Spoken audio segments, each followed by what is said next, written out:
of Muslims under occupation and conflicts with countries beyond our Ummah. This should also include the urgency of addressing the pervasive Islamophobia facing Muslims in non-Muslim majority countries. Third, partnering for development by effectively addressing the triple global crisis of COVID-19, development, and climate change. Distinguished delegates, the Holy Quran says to the believers, "Hold fast, all of you, to the cord of Allah and be not divided." In this era of global turmoil, the situation of Muslims in many parts of the world is heart-wrenching.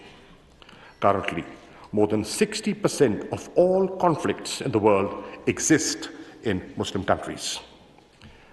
From Yemen to Syria to the Sahel, the range of conflicts in the Muslim world and their intensity is palpable. These are festering wounds on the body politic of Islam. More than 2/3 of all refugees worldwide come from just 5 countries: Syria, Afghanistan, South Sudan, Myanmar, and Somalia. Above all, the Muslim countries are hosting the largest number of refugees. While we must work to prevent outside interference in the Muslim world, we alone can find solutions to internal fissures and challenges. The key to ending these conflicts and disputes is comprehensive engagement and cooperation among the Islamic countries. Ladies and gentlemen, the Islamic world is endowed with both natural and human resources that are unmatchable. We are home to over 1/4 of the world's entire youth. This unparalleled youth bulge is yearning for opportunities and progress. It is a harbinger of innovation, industry, and growth.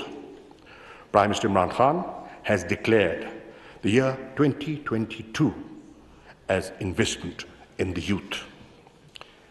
Building on this potential, it is time for the Ummah to forge a collective response to the current turmoil inside its borders and the ongoing global transition. We must be a reliable partner in forging unity, justice, and development across the globe, but not anyone's accomplice in aggression or domination. To this end, I propose convening an OIC ministerial conference during 22-23. This conference, among others, could assess the need for establishing a peace and security architecture akin to all other regional organizations. This conference should also discuss how the OIC can and must strengthen itself by developing and deploying tools for conflict prevention, mediation, reconciliation, and peace building. Excellencies, ladies and gentlemen, partnering for justice is an injunction from the Quran. Allah enjoins Muslims to be upholders of justice, witnesses for Allah. The vision behind the OIC creation was to raise the united voice of the Islamic Ummah against the injustices perpetrated against Palestinian Muslims under occupation. But even 50 years of the OIC establishment, after 50 years of the OIC establishment, we are far from seeing justice for Muslims in many parts of the world. The Muslims of Palestine and the Indian illegally occupied Jammu and Kashmir are still reeling under subjugation. For the last 7 decades, they have struggled to achieve their inalienable right to self-determination.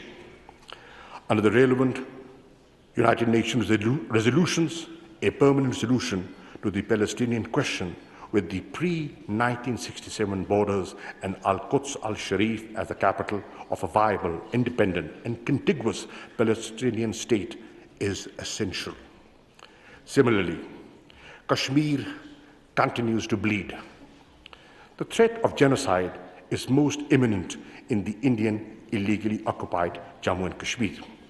The RSS BJP Hindutva-inspired government in India has unleashed a reign of terror by an occupation force of 900,000 in IIOJK since the 5th of August 2019.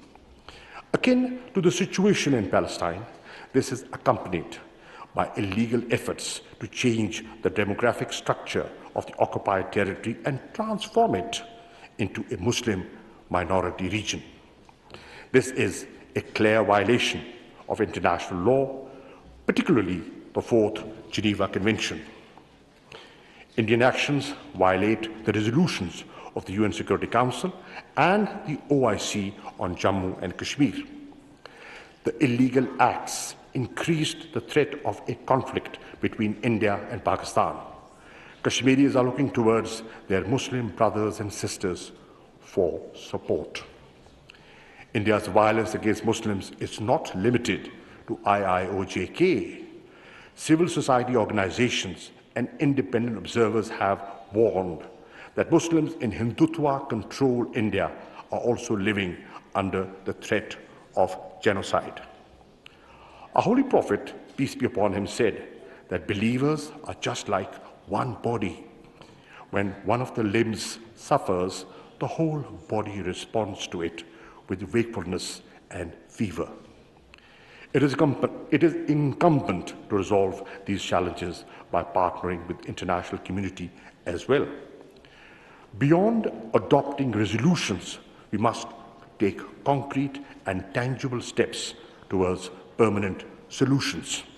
The ideologies of hate, such as Islamophobia and right-wing racism. Repeated incidents of desecration of the Holy Quran and reprinting of caricatures have seriously hurt the sentiments of Muslims across the world. They also cause great anguish within the Islamic world. While we welcome the recent designation of 15th of March as the International Day to Combat Islamophobia by the UN General Assembly, we believe the appointment of the OIC Secretary General's Special Envoy on Islamophobia during this CFM would be a concrete step in coordinating such collective action. It should be our shared objective to ensure that deliberate insults and defamation of all religions, including Islam, should also be criminalized, and we must be united to achieve this. I propose that the Secretary General OIC develop a comprehensive report on the theme of partnering for justice and present recommendations to the next OIC CFM on how the OIC, through proactive and innovative diplomacy, could strengthen its role in securing justice for the long oppressed Muslims facing hateful ideologies and occupation. Distinguished delegates, to forge partnerships for development, the OIC countries must mobilize international support for a comprehensive strategy that should include: 1. Vaccine equity. Everyone, everywhere, must be vaccinated against COVID-19.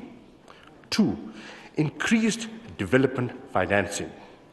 This can be ensured through comprehensive debt relief and restructuring, expanded ODA, redistribution of at least half of the unutilized SDRs to developing countries, and provision of the promised climate finance. 3rd, accelerated climate action. The agreement reached at Glasgow must be the baseline for future discussions. The OIC must call for additional commitments by the international community to achieve the agreed mitigation targets, support for adaptation and loss and damage in developing countries due to climate change. 4. The resolute action against illicit financial flows, corruption, and illegal transfer of assets have adversely impacted many Muslim countries, including Pakistan. The OIC countries must develop a comprehensive legal framework to halt and reverse the illicit financial flows and stop this grave economic injustice. We must call for the implementation of the recommendations of the UN Secretary General's FACTI panel. Excellencies, ladies and gentlemen, underdevelopment, poverty, and corruption remain serious threats to the future security and stability of our societies. In an era of economic and financial unpredictability, development partnerships among OIC member states would be of vital importance.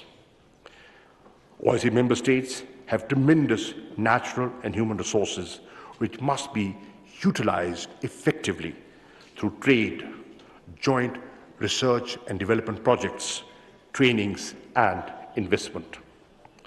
To promote research and technological innovation in the Muslim world, we need to synergize the Muslim scientific and intellectual pool and fully utilize the platform of COMSTEC to achieve the OIC STI Agenda 2026. We also need to take advantage of a preferential system of trading among the OIC member states. In this regard, the framework agreement needs to be ratified expeditiously by OIC. We should also come together and build convergences on removing international barriers to development.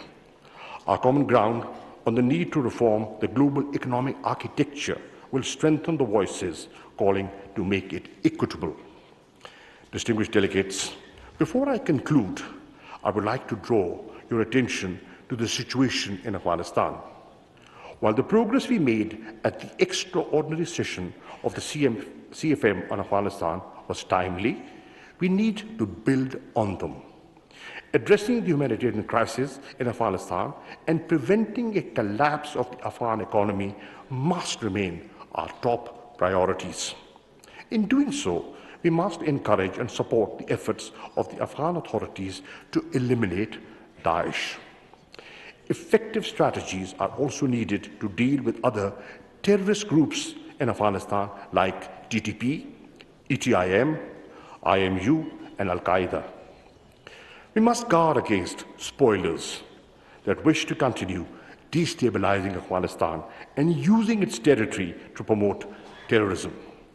A peaceful, stable, inclusive, prosperous, and connected Afghanistan is in the best interests of us all. Ladies and gentlemen, the time has come for OIC to strengthen and equip itself to address contemporary challenges and conflicts confronting the Muslim Ummah. Pakistan stands ready to play its part as a bridge builder in promoting regional and OIC-driven solutions to these conflicts and disputes. With the hope and prayer for true OIC unity and solidarity, I thank you all.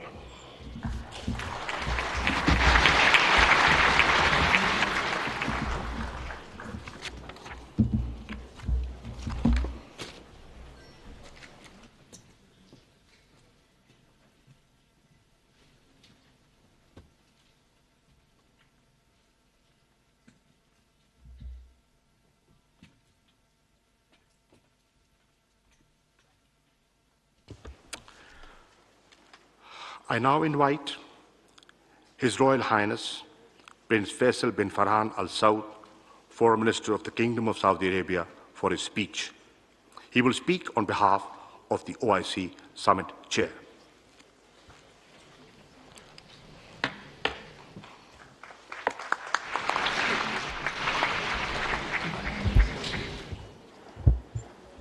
شكرا سيد الرئيس. بسم الله الرحمن الرحيم.